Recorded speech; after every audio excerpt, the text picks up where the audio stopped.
Cuando usted comienza la discusión de este tema del Salmo 91, se da cuenta de que tiene en las manos como 4 o 5 avenidas y nosotros estamos terminando con la primera de ellas. Vamos a leer esos 16 versos en voz alta, Salmo 91. Y lo vamos a leer para la gloria del Señor. Yo privilegio esta mañana la versión Reina Valera de 1960. El que habita al abrigo del Altísimo morará bajo la sombra del Omnipotente. Diré yo a Jehová, esperanza mía y castillo mío, mi Dios en quien confiaré.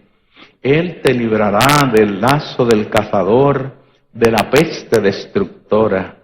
Con sus plumas te cubrirá y debajo de sus alas estarás seguro. Escudo y adarga es su verdad.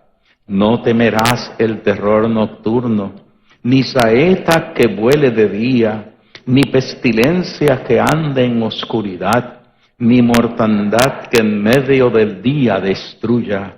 Caerán a tu lado 1000 y 10.000 a tu diestra, mas a ti no llegará.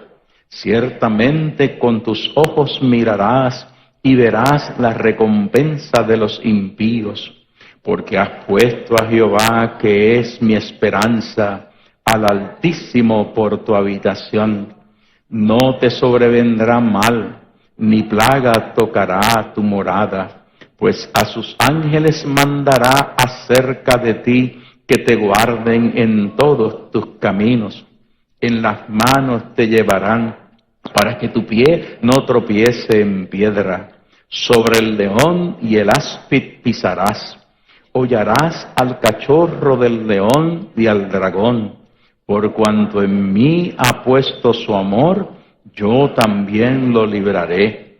Le pondré en alto por cuanto ha conocido mi nombre. Me invocará y yo le responderé. Con él estaré yo en la angustia. Lo libraré y le glorificaré. Lo saciaré de larga vida y le mostraré mi salvación. Puedes tomar asiento, qué bueno. Oiga, qué hermoso se escucha leer la palabra del Señor así, ¿verdad? Es importante entender qué es lo que nosotros hemos hecho hasta aquí con este salmo. Ya sabemos que tenemos 3 interlocutores en el proceso. Hay una persona que decidió subir, habitar al abrigo del Altísimo y morar bajo la sombra del Omnipotente. Y allí nos dijo que él había conocido 4 dimensiones del carácter de Dios, porque hay 4 nombres de Dios en esos primeros 2 versos. Le encontró al Elión, al Dios alto, al Shaddai, al Todopoderoso. Encontró al Yahvé, al Adonai, al Dios que se revela. Y encontró también al Elohim, el Dios de la justicia, el Dios que crea todas las cosas. Y cuando sale de esa experiencia, choca con alguien que estaba allí. Y ese es el segundo interlocutor. Y los versos del 3 al 13 tenemos al segundo interlocutor diciéndole todas las bendiciones que va a tener por haber estado en ese lugar. Y cuando creemos que tenemos la casa llena con todas las bendiciones que emanan de este diálogo entre estos 2 señores, aparece Dios. Y en los versos 14, 15 y 16, Dios interrumpe el coloquio y se mete y dice, estas son mis bendiciones. Y nos da 8 bendiciones, que son los versos 14, 15 y 16. Y durante los pasados meses, usted y yo nos hemos puesto los guantes con las bendiciones que Dios da en esos versos 14, 15 y 16. A nosotros nos toca esta mañana comenzar la travesía con la última de esas bendiciones. Le mostraré mi salvación. Dile que está a tu lado. Ahí hay un proceso de revelación.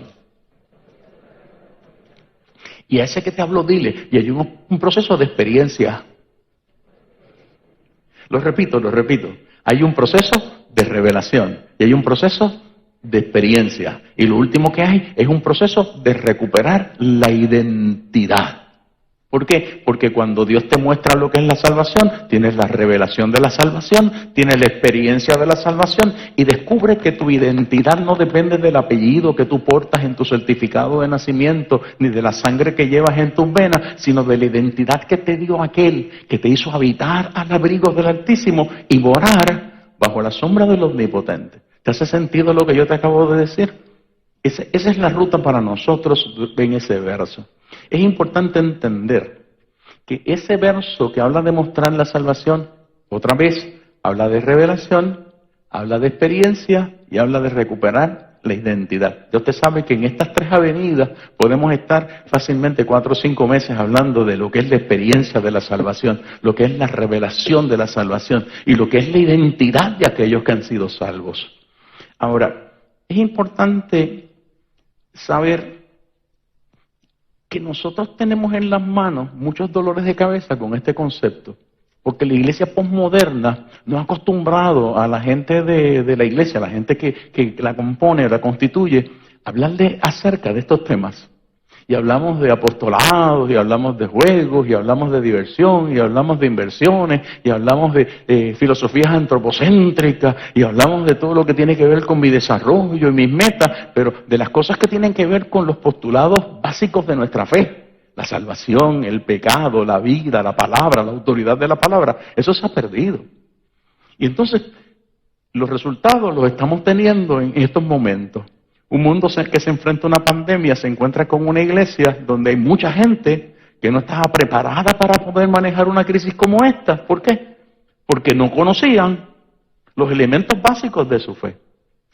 A principios de año yo me senté con el cuerpo pastoral de la casa y le dije a mis compañeros que yo necesitaba que se ocuparan este púlpito regresando a los básicos de la fe. Y recuerdo, y algunos de ellos están sentados en el primer servicio esta mañana, que les dije que no era una opción, que yo iba a ir tomando notas. ¿Recuerdas eso, Cari? Yo iba a ir tomando notas de los sermones que ellos iban predicando, porque yo quería que regresaran a repasar los básicos de la fe. Y yo estoy bien contento con lo que ellos han hecho durante las últimas semanas en la casa. Yo me he sentado a escuchar 3 o 4 sermones de estos compañeros y compañeras y sermones recientes, y yo le doy gracias a Dios porque aterrizaron donde tenían que aterrizar. Pero a mí me toca ir todavía más abajo, más al fondo. ¿Qué significa tener la experiencia de la salvación? Significa que yo la conozco, que yo la puedo discernir, que puedo saber de qué me salvan, que yo puedo saber para qué me salvan, que yo puedo vivir con la seguridad de que aquel que me amó me salvó y me salvó para él. ¿Qué significa tener la revelación de la salvación? Que a mí me gusta conocer al Salvador, que a mí me gusta disfrutar de la presencia del Señor, que yo vivo preparándome para ver a Cristo en la gloria, que yo vivo soñando con el cielo. ¿Qué significa este asunto de que estando en esa búsqueda yo puedo desarrollar y conocer lo que es mi identidad? Cuando a mí me salvan, cuando a ti te salvan, cuando nosotros nos salvan, nos convierten en cuerpo de Cristo. Eso lo dice Pablo en la carta a los Efesios. Nos convierten en familia de Dios. Eso lo dice Pablo en la carta a los Efesios. Nos convierten en templos del Espíritu Santo. Eso lo dice Pablo en la carta a los Efesios. Nos convierten en santos y fieles. Eso lo dice Pablo en la carta a los Efesios. Nos convierten en hijos de Dios. Eso lo dice Juan en el capítulo 1. Entonces me salvan y esa identidad de cuerpo de Cristo, templo del Espíritu Santo, familia de Dios, santos y fieles, a mí me pasa por encima de la cabeza. No. Si yo estoy buscando de la presencia del Señor, yo tengo que saber qué significa ser cuerpo de Cristo, qué significa ser familia de Dios, qué significa ser santo y fiel, qué significa ser templo del Espíritu Santo. Y usted se preguntará, ¿y de dónde usted saca que todo eso lo dice ese salmo? Prepare su lápiz y empiece a hacer las anotaciones correspondientes en sus esquinas. Cuando el salmista utiliza la palabra que se traduce como le mostraré mi salvación, esa palabra que se traduce como mostrar es el concepto hebreo ra'á. Para aquellos que llevan notas académicas, es el 7200 del diccionario de Strong. 7200. Y ese verbo en la Biblia aparece traducido de muchas maneras. Como capacidad para ver, experiencia de, demostraciones, visiones, señales. Cuando yo empecé a analizar este concepto, me di cuenta de que lo que el salmista estaba diciendo, al decir le mostraré mi salvación, estaba literalmente diciendo, le daré capacidad para ver la salvación. Le daré capacidad para recibir revelación de la salvación. Le dejaré ver lo que trae consigo la salvación. Le daré experiencia de la salvación. Le daré visiones de la salvación. Le daré demostraciones de lo que es la salvación. Le daré señales de la salvación. Le haré considerar lo que es la salvación. Le haré discernir lo que es la salvación. Estas no son traducciones ad lib. Estas son traducciones bíblicas de ese concepto, ra'á, en otros modelos bíblicos, en otros pasajes bíblicos. O sea que cuando Él me dice, subiste al abrigo del Altísimo, estuviste conmigo al abrigo, en la sombra del Omnipotente, has decidido hacer de eso tu residencia, mira todo lo que yo voy a hacer contigo con la salvación. ¿Y por qué es importante esto? Muchas de las personas que me escuchan hablar así, me han visto durante los últimos años expandir este proceso y este concepto de la salvación, porque hace falta conocer de qué nos salvan, para qué nos salvan, cómo nos salvan y qué yo tengo que hacer con mi salvación. Yo no sé si para ustedes eso es importante, pero yo necesito saber qué yo hago con la salvación. Yo necesito saber qué yo hago con ese regalo que Dios me ha dado. Durante los últimos años se ha creado toda una discusión alrededor de el proceso de la salvación, si hay que hacer llamado, si no hay que hacer llamado. Hasta ese punto hemos llegado. Hay gente que dice que no hay que hacer llamamiento porque los que son llamados ya han sido escogidos por el Señor y usted no debe perder el tiempo llamando a la gente. La Biblia me dice todo lo contrario. La Biblia me dice que yo tengo que llamar a la gente a salvación. Porque con el corazón se cree para justicia, pero con la boca se confiesa. Y todavía aún más. Mire, busque su Biblia, porque estoy hablando muy pastoralmente y hace falta que usted tenga evidencias bíblicas. Busque segunda de Pedro capítulo 3. Segunda de Pedro capítulo 3 y verso 9. Si usted no trajo Biblia, ya nos hicieron el favor de ponerlo en pantalla.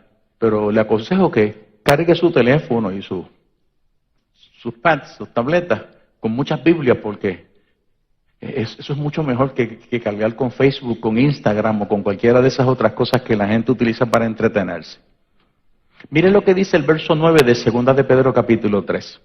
El Señor no retarda su promesa, según algunos la tienen por tardanza, sino que es paciente para con nosotros. Subraye la próxima frase.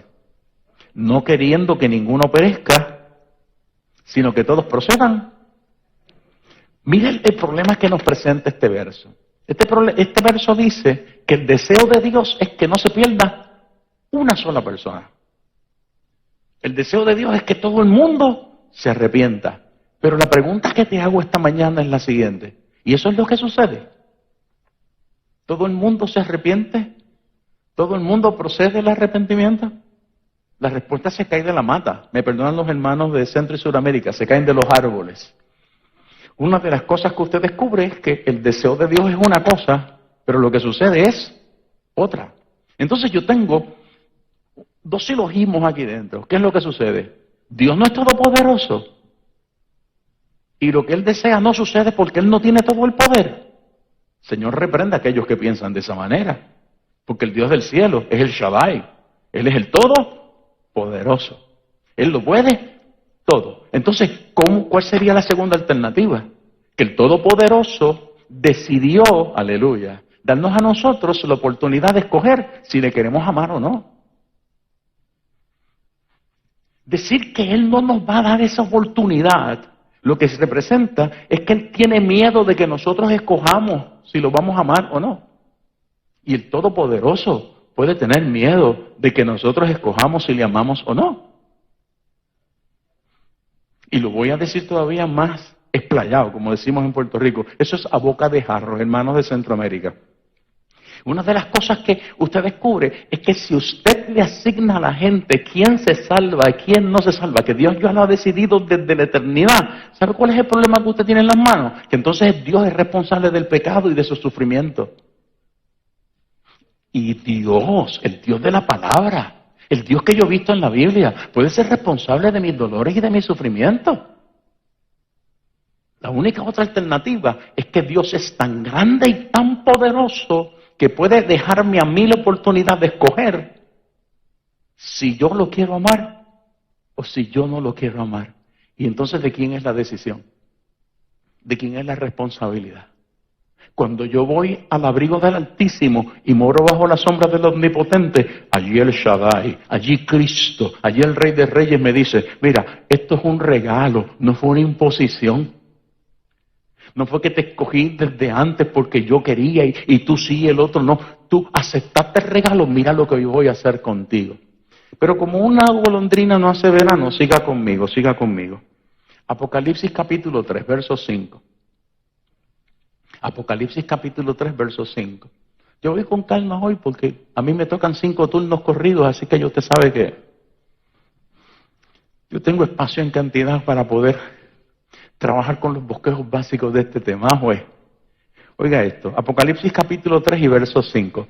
El que venciere será vestido de vestiduras blancas, subraye, y no borraré su nombre del libro de la vida, y confesaré su nombre delante de mi Padre y delante de sus.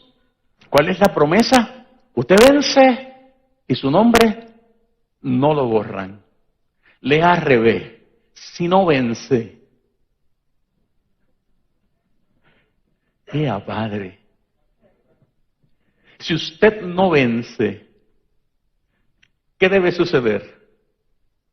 Que pueden borrar su nombre. Esto está escrito literalmente como ha sido dictado en los textos, el Textus Receptus, como nos enseñaron en el seminario. El 1550 y el de Westcott dijo, así lo dice, no borraré tu nombre del libro de la vida. O sea que el nombre se puede borrar. ¿Y qué significa que mi nombre se ha borrado del libro de la vida? Que perdí la salvación. Dile que está a tu lado. El pastor está diciendo esta mañana que podemos perder la salvación.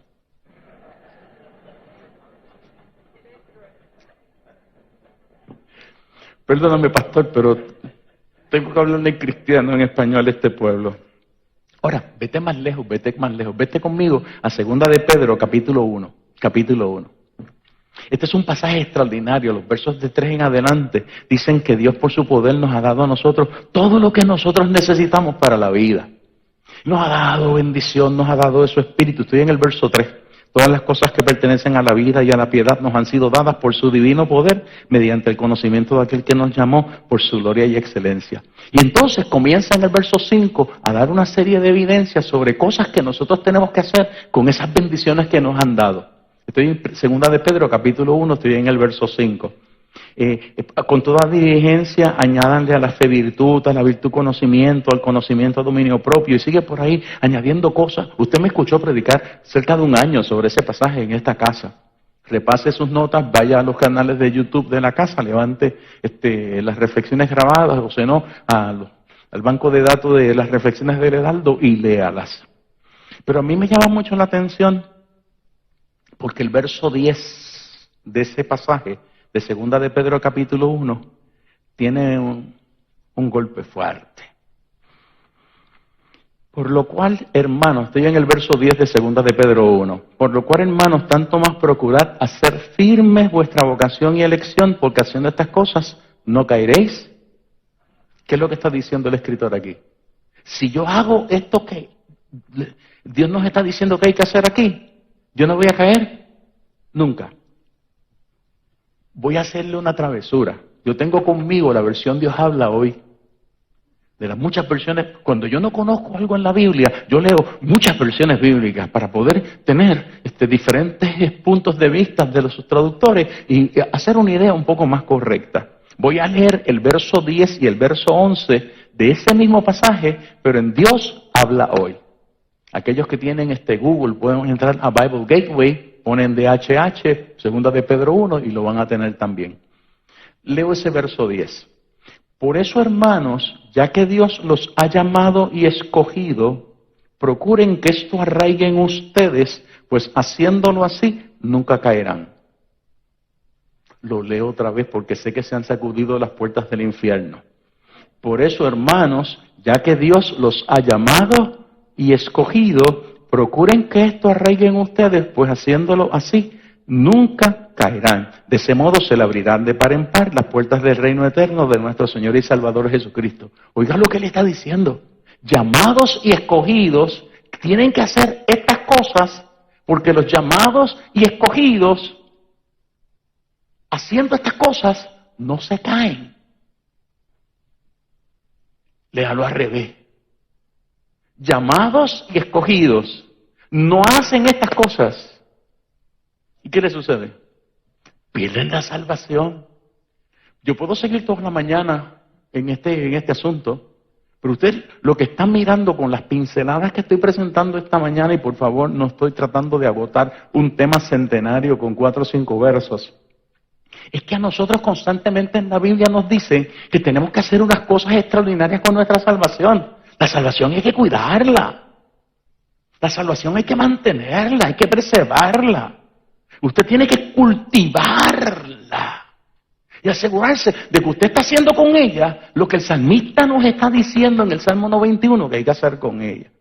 Ahora, es importante entender esto. Yo me puedo acercar a todos estos versos y entonces desarrollar miedo. Y ese no es el deseo. Tengo que cuidar la salvación, porque yo no me quiero caer, yo no quiero perder la salvación. Y entonces usted vive neurótico. Y yo te pregunto, saliste a correr para las Olimpiadas y te tocan los 1500 metros. Saliste con la idea de que vas a perder, de que puedes perder, de que te pueden derrotar. Si usted salió a correr así, no corra. Yo salí a correr pensando que la medalla de oro va a ser para mí. Y en el camino me tienen que matar. Yo tengo la cara pintada con pintura de guerra y yo salí a disfrutar la experiencia. Mire, la gente de antaño o de antes, como decía mi abuela, dominaban esto mejor que nosotros. No tenían muchos estudios teológicos. No había mucho PhD, DMin, MD, MI, MD, todas estas polverías que hay en el camino. Buenísimas todas, pero son herramientas, para nada más sirven. Pero cuando se sentaban a analizar su vida, lo resolvían todo con una canción. Yo no sé si tú te acuerdas de esto. He visto el fulgido rayo, he oído el trueno rugir, las olas con bravo estallido queríanme destruir. Oí la voz de Cristo que ánimo daba a mi ser, pues prometió no dejarme nunca ausentarse de mí. Mira cómo dice el coro dice, no me desamparará, ni me dejará, pues prometió no dejarme, nunca ausentarse de mí. Y cuando yo leo la otra estrofa, mira lo que dice, mundanas nubes me envuelven y tentaciones también. Ante Jesús se disuelven, Jesús es mi sostén. Me guarda de todo peligro, se compadece de mí, pues prometió no dejarme. No me desamparará, ni me dejará, pues prometió no dejarme, nunca ausentarse de mí. Por mí murió en el monte, por mí su sangre vertió, por mí abrió esa fuente que libertad me dio. Me espera allá en la gloria, rodeado en su majestad, y desde allá me promete, nunca no me desamparará, ni me dejará, pues prometió no dejarme, nunca ausentarse de mí. ¿Y sabes lo que esto significa? Que tan pronto entro al abrigo del Altísimo y estoy bajo la sombra del Omnipotente, yo no estoy peleando con la salvación. Yo disfruto mi salvación. Yo vivo para conocer a mi Salvador. Yo vivo para experimentar la salvación. Yo vivo para conocer al Salvador. Yo vivo para discernir que, como decía el pastor Frankie, qué cosas hay en mí que faltan, que Él quiere que yo elimine, aunque para otros no sean pecados, porque yo no quiero perder la comunión con Él. Yo quiero estar con Él. Yo quiero escuchar su voz. Yo quiero sentir su presencia. Yo quiero disfrutar de su cuidado. Los saciaré de larga vida, le mostraré mi salvación. Amar la salvación y conocer la salvación es conocer más al Salvador. Yo sé que hay pastores veteranos en la casa y muchos ancianos que pueden dar testimonios de esto. Uno de los problemas más grandes de esta pandemia ha sido que la gente tiene dificultad para saber si Dios le está hablando o no. Oiga, se repite eso, pero con una frecuencia extraordinaria. ¿Cómo yo sé que es Dios el que me está hablando? Con tanta porquería que hay en el camino, ¿verdad? Y entonces, como hay tanta información en Internet de cosas que son barbaridades, pero barbaridades. Esta mañana yo escuchaba una que decía, no me puedo poner las vacunas porque las vacunas tienen material de los fetos y células. Y yo le preguntaba a mi esposa, ¿y se habrá estudiado el material de producción de esas compañías farmacéuticas para saber que usted no necesita nada de eso para poder alterar genéticamente una célula? Pero entonces ella me hizo una pregunta todavía más violenta. Me imagino que esa hermana no se maquillará.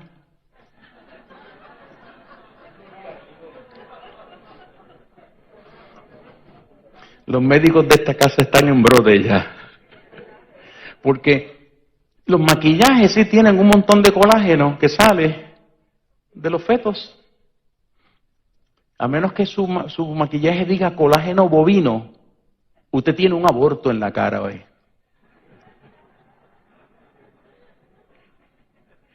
Sonría que Cristo le ama. Pero entonces nos vamos en esas boberías y en esas discusiones. Y mire, te lo voy a decir en cristiano. Yo estoy constantemente sosteniendo y soportando la necesidad de responder a todas estas cosas. Pero si yo me paso respondiendo a todas estas cosas, no predico. De vez en cuando hay que parar y meter los frenos y decirle a la gente, deje de decir disparate. Pero utilice su tiempo para hablar del amor del Salvador y de la vida en la salvación. Y aquellos que me escuchan hablando así, yo quiero que usted entienda, y me perdonan la falta de modestia, yo conozco la industria farmacéutica y yo conozco los procesos de manufactura, particularmente con procesos genéticos, y lo voy a dejar ahí, lo voy a dejar ahí. Ahora, ¿cómo yo sé que Dios me ha hablado? Cuando yo subo al abrigo del Altísimo y moro bajo la sombra del Omnipotente, yo me acostumbro a la voz de Él. Lo voy a decir de una manera más cristiana, Oscar. Esa nena que está sentada allí y yo vamos a cumplir 44 años de casado el próximo mes de enero. Por la gracia de Dios, ella me ha soportado durante todo este tiempo. Yo puedo estar en medio de una multitud. Ella abre su boca y habla. Y yo sé que ella está hablando. Y usted sabe que doña Edith tiene una voz finita, suavecita. Yo nunca la he visto gritando. Esta mujer vive como, iba a decir en un mundo Valium, pero eso no es. O sea, a lo mejor Dios le hizo así para soportar este negrito. Sí. Pero ella vive en esa tranquilidad, tiene esa calma. Y no es teatro, ella vive así. Ella vive así. Ella no la va a matar del corazón nada ni nadie. Pero ella abre su boca en medio de una multitud. Y yo sé que es ella. ¿Por qué? Porque llevo 44 años y pico escuchándola. El oído y el corazón saben que ese tono de voz es de ella. Y cuando llama Pamela y cuando llama Shirley, ¿cómo yo sé cuál es una y cuál es la otra? Porque hay una que llevo 36, 37 ya años escuchándola y la otra llevo 40 años escuchándola. ¿Y cómo sé que es MJ y que es Samuel? Porque llevo 42 años escuchando a uno y 38 años al otro. ¿Cómo yo sé que Dios me ha hablado? Sube al abrigo del Altísimo. Ve a la sombra del Omnipotente. Acostúmbrate a estar en ese lugar. ¿Y sabes lo que va a suceder, Dolores? Tu oído va a estar afinado. Aleluya. Alguien se quiere levantar las manos y decir, yo quiero eso, yo quiero eso, yo quiero eso. Es disfrutar la experiencia de la salvación. Cuando Él te dice, te mostraré mi salvación, de lo que está hablando no es de una experiencia teórica. Es que en ese abrazo afinan tu oído, afinan tu corazón. ¿Y por qué esto es importante? Porque en muchas ocasiones nosotros nos vamos a encontrar con nubes que desalientan, dolores que postran, situaciones que amarran crisis al alma. Y lo único que a mí me salva es saber que puedo escuchar su voz, que Él está ahí, que Él está presente, que no me desamparará, ni me dejará. No porque yo lo merezco, es que Él prometió no dejarme, nunca ausentarse de mí. Trata de poner tu mano sobre tu corazón y darle gracias a Dios por esto. Ahora, es importante entender que la salvación, como yo les decía hace 3 Santa Cena, tiene muchos elementos que nosotros necesitamos conocer. Yo les hablaba en ese proceso, pastor, de la salvación como expiación, la salvación como redención, como reconciliación, como propiciación, como justificación. Y todo eso está en la cruz de Cristo. Todo eso lo provocan los clavos, que pagaron el precio por mí, que me pusieron en paz con el Señor, que me convirtieron en propiedad suya, que me rescataron, que me justificaron. Y la gente dice, pero ¿por qué es importante eso? Bien sencillo, yo estoy peleando con mi debilidad. Y yo sé que el Espíritu Santo está trabajando conmigo para que yo la suelte. Y puedo pensar que eso me va a dar dolor de cabeza para acercarme al Señor. Y el Espíritu me dice, fuiste justificado en la cruz. ¿Y qué significa esto? Desde el punto de vista teológico, es que la justicia de Cristo me la imputaron a mí. En puertorriqueño, Dios ve a su Hijo, que es santo y perfecto, muriendo en la cruz del Calvario, y cuando me ve, no ve a mi Israel, ve a Cristo. Yo subo al abrigo del Altísimo, moro bajo la sombra del Omnipotente, y cuando Él me mira, me dice, estoy viendo al Verbo encarnado, aleluya. Te estoy imputando su justicia, y entonces soy justificado. Creo que no me va a escuchar porque yo tengo una guerrita con Él, porque hay cosas que yo no entiendo y me paso preguntándole por qué. Y Él me dice, hay propiciación en la cruz. No entiendo, como nos pasó ayer en la mañana con Wildy, la esposa de nuestro hermano Brian, que está allá en Tampa. Wildy perdió a su mamá el viernes por la madrugada. Y yo le decía cosas que ustedes saben. Tu mamá es propiedad de Dios. La compraron con la sangre derramada en el Calvario. Y como dice Efesios capítulo 1, los versos del 12 en adelante, le pusieron ese sellito de control de calidad que dice Property of JC Inc. Y la Biblia dice que ese sello está ahí hasta que se redima la propiedad adquirida. El dueño mandó a buscar su propiedad porque Él la redimió. Él pagó el precio y como Él tiene la escritura, Él dijo, mándenme esa gigante para acá que yo la necesito en el cielo. Y eso a mí me da otra oftalmología, otra óptica para poder ver la vida y ver las pérdidas. Porque entonces me enfrento a la muerte, no como un proceso de derrota, sino como un reclamo de victoria. Le saciaré de larga vida, le mostraré. Dile que está a tu lado, tenemos que orar para que Dios nos ponga esos espejuelos. De buenas a primeras, me encuentro con gente en la calle que me dice, pero es que ese pecado Dios no me lo puede perdonar. La Biblia dice que en la sangre de Cristo hay expiación. Todos los pecados son perdonados. Y la gente me dice, pastor, pero la Biblia dice que la blasfemia del Espíritu contra el Espíritu no es perdonado. Te voy a explicar por qué. Porque el que blasfema contra el Espíritu saca el Espíritu del programa. Y como saca el Espíritu del programa, nunca recibe convicción para pedir perdón. Lo repito, blasfemé contra el Espíritu Santo. Saqué al Espíritu del programa. ¿Y cómo sé que lo saqué? Porque nunca le permito la convicción para yo pedir perdón. Si yo puedo pedir perdón, todavía estoy en fiesta. Vamos a hacer el ejercicio, Levanta una mano al cielo y dile al Señor, yo te quiero pedir perdón por los pecados de esta mañana. Si tú puedes hacer ese ejercicio, tú estás en cancha.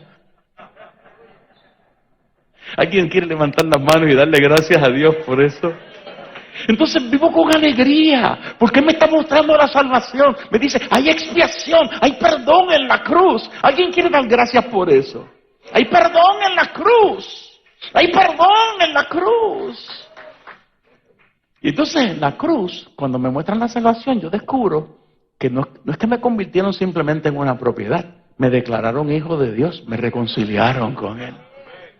Yo estaba lejos y ahora estoy cerca. ¿Se han dado cuenta de que estamos en los básicos de la fe? Y lo grande del caso es que usted ve a mucha gente desde aquí, tienen cara de teléfono ocupado como si... ¡Wow! Tiene que matricularse en las clases de discipulado, ¿yo? Porque esto es 101. Toca con el codo el que está a tu lado y dice, nos están tratando con delicadeza a pesar de que él vino cruzado esta mañana. Ahora, importante, usted y yo tenemos que asegurarnos de que disfrutamos esa experiencia. La salvación hay que disfrutarla. Otra vez, la salvación hay que disfrutarla. La salvación hay que disfrutarla. Hoy, el resto de este sermón y el sermón de la próxima semana, yo le tengo que dedicar a trabajar con la siguiente pregunta. ¿De qué nos salvan? Y la gente va a decir, obvio, del pecado. Chévere, te tiraste al charco sin saber qué profundidad tenía. ¿Qué es pecado? Pues rebeldía contra el Señor. Ok, perfecto. Rebeldía contra Dios. Entonces, si es rebeldía contra Dios, las instituciones se rebelan contra Dios. ¿Cómo que si las instituciones se rebelan contra Dios? Las instituciones pecan. Los pueblos se rebelan contra Dios. Eso es fácil, sí, los pueblos se rebelan contra Dios, porque los pueblos pecan. ¿Y tú te rebelas contra Dios? Sí, pastor, yo me revelo. Si el pecado es puramente rebelión, entonces, ¿qué yo hago con todos los otros conceptos bíblicos que encuentro diseminados aquí y allá en las Escrituras, que me hablan de diferentes acercamientos a este concepto? Voy a hacer esto bien fácil. Hablar del pecado requiere que usted se coloque en un parque de pelota en el cual usted puede ver el juego como desde 14 sillas distintas. Y usted me ha escuchado usar esta metáfora en otras ocasiones. Yo me siento a ver el juego desde detrás del home plate y yo puedo saber si el árbitro es cuchillero o no. Es una expresión, hermano, bien puertorriqueña, diciendo que ese árbitro saca las tarjetas rojas porque le debes algo a alguien. Estoy hablando con los hermanos de Centroamérica que el árbitro para ellos no es de béisbol, es de soccer, de fútbol. No es lo mismo verlo desde tercera, desde primera, desde los bleachers. El pecado usted lo comienza a ver desde diferentes lugares en el parque de pelota y usted se da cuenta de que usted está frente a un mundo gigantesco, que no es que usted lo tiene que conocer todo, pero debe saber de él, porque por lo que Cristo vino a la cruz del Calvario, fue para perdonarnos de eso. No sé si recuerdas a Luis Rivera Rodríguez, el profesor del seminario evangélico. Yo le debo a él 1000 favores, fue mi mentor a nivel de maestría y en uno de los programas de los cursos doctorales también. Y en 1992 él me dijo, a ti te hace falta algo. Tú tienes toda la teología sistemática metida acá arriba, pero te hace falta un material que te permite integrar la parte sistemática al vocabulario pastoral que tú utilizas. Mira qué clase de maestro. Lo repito, ¿sabes lo que es la soteriología? La teología de la salvación. ¿Sabes lo que es la neumatología? La teología que tiene que ver con el espíritu. ¿Sabes lo que es la escatología? Pero esas cosas hay que integrarlas y hay que trabajarlas en un vocabulario pastoral que la gente las puede entender. Y me puso en las manos un libro de Gabriel Facre que se llama The Christian Story. Es un cuentito de 300 y pico de páginas, pero hablando en el camino de esas cosas y las va integrando. Bueno, yo todavía lo recito como si lo hubiese leído ayer. Y le he dado las gracias a Luis por eso. De hecho, ya está retirado, ya se retiró de la academia. Le he dado las gracias a Luis por eso 1000 veces. Gabriel se acercaba al concepto de pecado. ¿Y sabes cómo él definió pecado? Ego trip. Esa es la definición de pecado de Gabriel Facre. Ego trip. Porque es un viaje egoísta para adentro.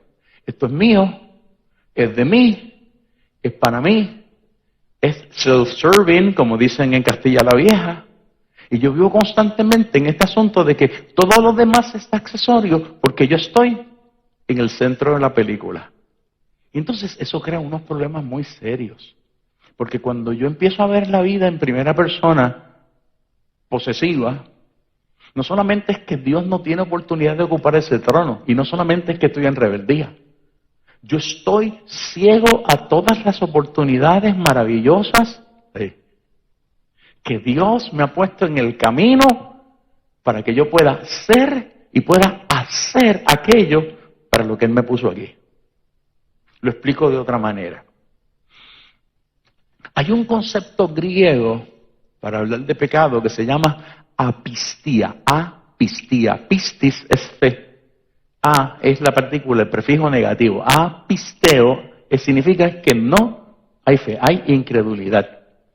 Y la palabra apistía, la incredulidad, es pecado. ¿Por qué? Porque Dios te da a ti y me da mi fe como un regalo para que yo la pueda poner en función. Eso no se lo inventó Misraim. Efesios capítulo 2 dice que la fe es un regalo, es un don que Dios nos ha dado. Todo el mundo tiene fe. ¿Sabía usted eso? Todo el mundo viene al planeta con fe, es un regalo de Dios. Ah, pastor, pero la Biblia dice que los carismas Dios se los da a quien Él quiere. Es que la palabra que allí aparece no es carisma, es dorón. Efesios capítulo 2, los versos del 6 en adelante, dice que es un don de Dios, es un dorón de Dios, es un regalo que Dios le da a todo el mundo. O sea que los chinos tienen fe, los rusos tienen fe, los judíos tienen fe, los aztecas tienen fe, los incas tenían fe, todo el mundo nace con fe. Es un regalo que Dios le da. Que yo lo pueda poner en función, ese es mi problema. Que yo quiera y pueda decidir creer en lo que tengo que creer, esa es también mi decisión. Pero ¿por qué el apisteo, el apistis es pecado?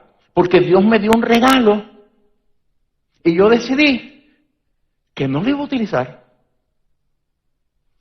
Pastor, se está metiendo en camisas de 11 varas, eso es así. Porque, ¿y qué de otros regalos que Dios me da y que yo no los quiero utilizar o que los uso incorrectamente? ¿No será eso también pecado? Pastor, ¿qué usted quiere decir con eso? Dios me dio habilidades en las manos para yo crear para Él. Y yo decidí usar mis manos para otras cosas. Eso es pecado. Dios me dio unos talentos y unas habilidades para yo poder conseguir ser un excelente técnico, un excelente especialista, un excelente maestro en el área vocacional, en el área profesional. Y yo decidí agarrar esos talentos y echarlos al zafacón, porque a mí me interesaba otra cosa. Pereza, soberbia. Ya sabes a dónde voy. Dios me dice, eso es pecado. ¿Por qué? Porque yo te di unos talentos y te di unas habilidades y tú decidiste que esos talentos y esas habilidades no te importaban. Y eso es pecado. Desde esa perspectiva, si yo no llego a ser ni a hacer aquello para lo que Dios me puso aquí, yo he pecado. ¿Y cuál es la importancia de esto, pastor? Ah, bien sencillo, te convertiste, dejaste de beber, dejaste de fumar, dejaste de desear la esposa o el esposo de otro, dejaste de hablar malo, dejaste la soberbia, pero ¿y los talentos que Dios te dio? Di aleluya ahora. Las habilidades que Dios te dio. Cuando subes al abrigo del Altísimo y moras bajo la sombra del Omnipotente, el Shaddai, el Elión, el Elohim, el Yahvé, Cristo te dice, ven para acá, papá, siéntate aquí. Vamos a repasar qué te falta, qué no has hecho, porque me debes. Ya, Padre. Voy a conectar aquí una frase de una viejita que usted escuchó ya antes, Anselmina Gautier, 103 años y medio. Y todavía la semana pasada me decía, el peor itinerario que puede tener un ser humano es encontrarse hoy donde Dios lo quería ayer.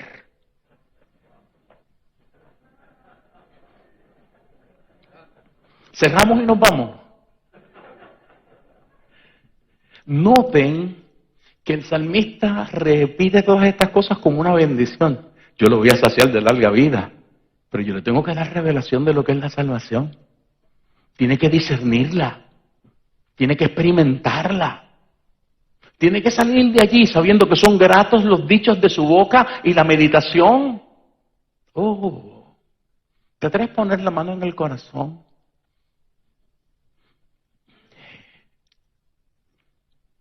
La gente habla de estas cosas y dice, pastor, es que antes como que era más sencillo. ¿Por qué? Porque yo llegaba a la iglesia y me hablaban de 7 pecados capitales y no tenía que meterme en ese mare magnum que usted está presentando ahí que me está robando. Ok. Vamos a hablar de pecados capitales. Vamos a mencionar uno de ellos. Gula.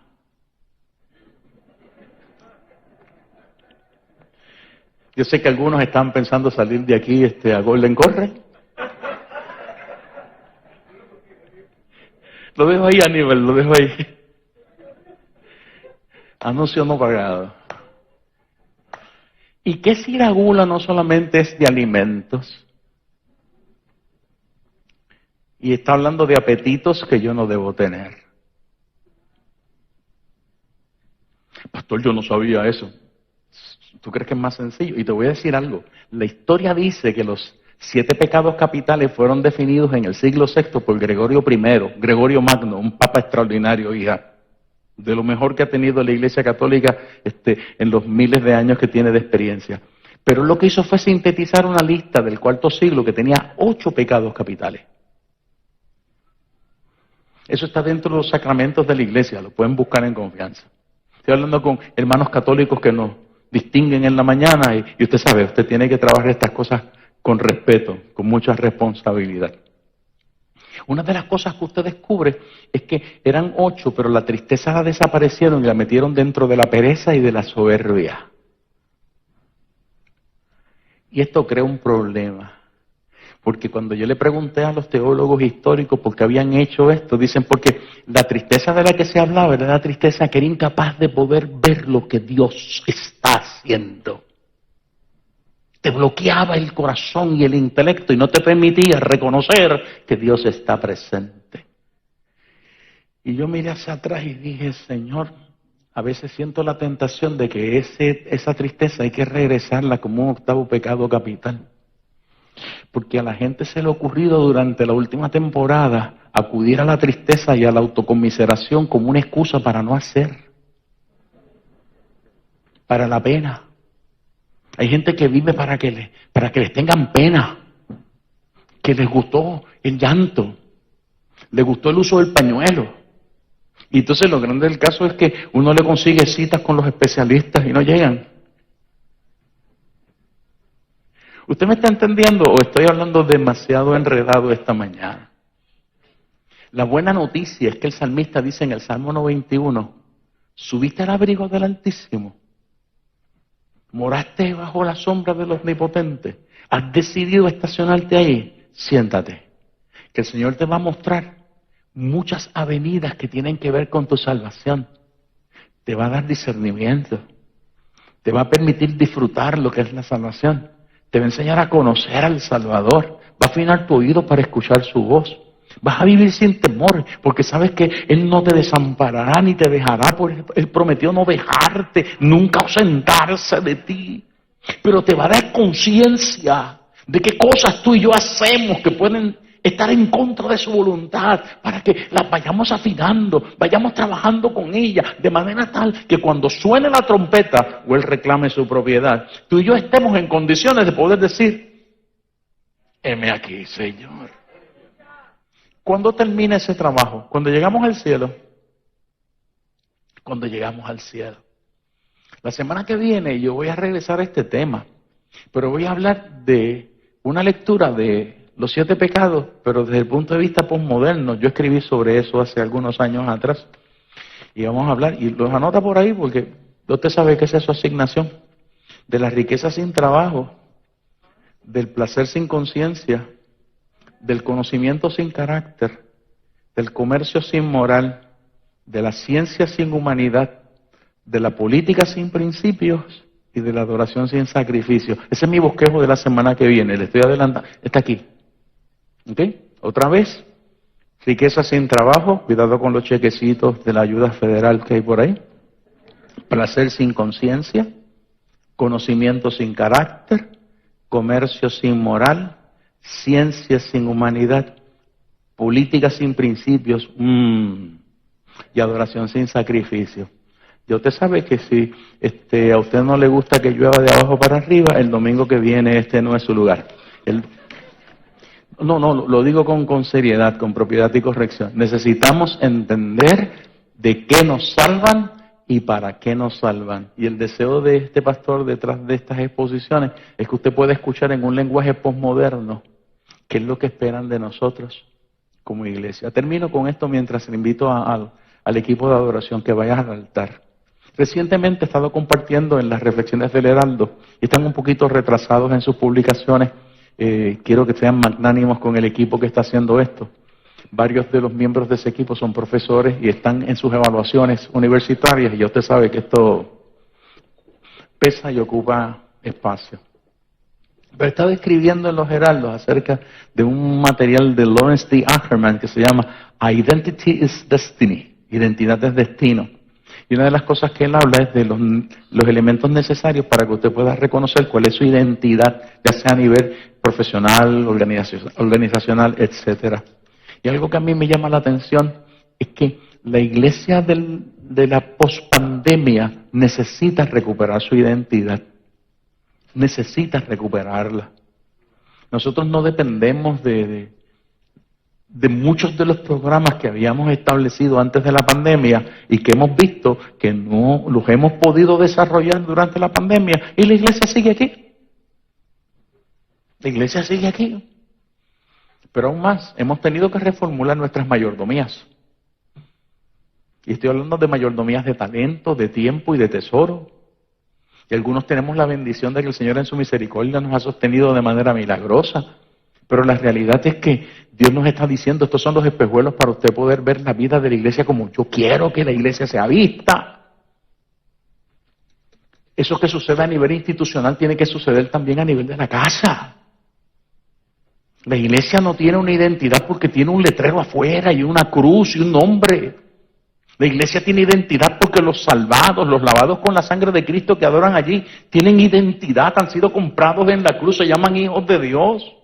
Son santos y fieles, tienen nombre y apellido, han sido comprados por el cielo. Pero la iglesia, post pandemia, tiene que romper el maiden de tener gente que viene a estar en comunión con el Señor el domingo en la mañana y los otros 6 días de la semana no tiene una idea de lo que está pasando. El salmista me dice, sube al abrigo del Altísimo, mora bajo las sombras del Omnipotente, para que tengas identidad, lunes, martes, miércoles, jueves, viernes, sábado y el domingo, ven a celebrar, para que sepas quién eres en mi presencia, qué es lo que yo he hecho por ti, y que veas que yo no te estoy viendo como tú eres, sino como tú vas a ser. Pero ese proceso de transformación no se puede dar teniendo intimidad conmigo, la relación de 4 coritos, 2 mensajes, 3 oraciones, una vez a la semana. Y Dios ha provisto el espacio en tu casa a través de esta pandemia para que o hagas de tu casa un altar o te busques un problema serio con tu relación con Dios. Y yo sé que son palabras muy fuertes para cerrar un sermón, pero el Dios del cielo está llamando a la iglesia. Esto trasciende a evangélicos y a católicos, está llamando a la iglesia para que pueda marcar la diferencia.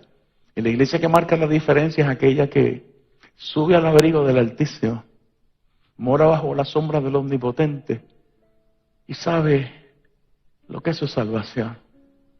¿Quién es su Salvador? ¿De qué la han salvado? ¿Para qué la han salvado? ¿Y cómo se disfruta esa experiencia de la salvación? Te voy a invitar a estar de pie. Vas a inclinar tu rostro y vas a decir al Señor que tú y yo necesitamos repasar estos elementos de la fe que han sido expuestos en la mañana de hoy. ¿Habrá alguien entre nosotros que no conoce al Señor o que lo conoció y se apartó y escuchando esta reflexión pastoral ha sentido la necesidad, la urgente necesidad de reconciliarse con el Señor o darle su vida a Cristo Jesús, yo no te puedo invitar a pasar al altar, pero sí te puedo invitar a que donde tú estás levantes tu mano si quieres dar ese paso de fe. Tu mano en alto es lo que necesito ver. Y oraré por ti para que el Señor en su misericordia escriba tu nombre en el libro de la vida y te dé esa experiencia de salvación. Hermanos y hermanas que están a través de radio, televisión y todas las proyecciones de internet que esta casa, por la misericordia de Dios, tiene, usted tiene en sus plataformas oportunidades de tomar esa decisión también.